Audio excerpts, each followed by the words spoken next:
Good morning সবাইকে। তো ভোরবেলা উঠে রেডি হয়ে তারপর বেরিয়ে পড়লাম অফিসে যাওয়ার জন্য। তো ভোর ভোর কোনো টোটো ছিল না, সেই জন্য আমার একটা বন্ধু দিতে যাচ্ছিলো, দেখতেই পাচ্ছ তোমরা।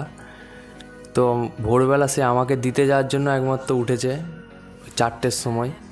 বুঝতে পারছো এরকম বন্ধু পাওয়া কতটা ভাগ্যের ব্যাপার।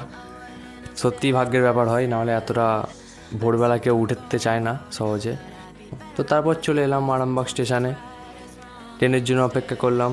তারপর চলে এলো আমাদের ট্রেন।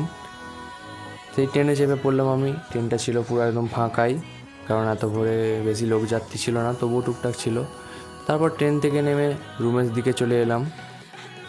তারপর চাবি যেহেতু আমার কাছেই ছিল, সেই জন্য তালাটা খুলে রুমের মধ্যে ঢুকে পড়লাম গেট খুলে। তারপর স্নান টান সেরে একটুখানি বসেছিলাম ফ্রেশ ট্রেশ হয়ে। তারপর খাওয়া দাওয়া করে বেরিয়ে পড়লাম আবার অফিসে যাওয়ার জন্য। আজকে হাফবেলা অফিস, সেই জন্য অফিসের আবার বাড়ি চলে যাব। তো তারপর অফিস টফিস শেষ হয়ে যাওয়ার পর আবার রুমে এসে ব্যাগপত্র সব গুছিয়ে বেরিয়ে পড়লাম বাড়ি যাওয়ার জন্য। তারপর চলে এলাম শ্রীরামপুর স্টেশনটা একদম রোদে পুরো খাঁক করছিল, আর আমি একটা পেয়ারা চিবাচ্ছিলাম। সেই জন্য ফল খেতে আমার ভালো লাগে যেহেতু, সেই জন্য পেয়ারা খাচ্ছিলাম। তো তারপর ট্রেন চলে এলো, ট্রেনে চেপে পড়লাম। তো তারপর বিকালের দিকে ট্রেন থেকে নেমে পড়লাম আরামবাগ স্টেশন।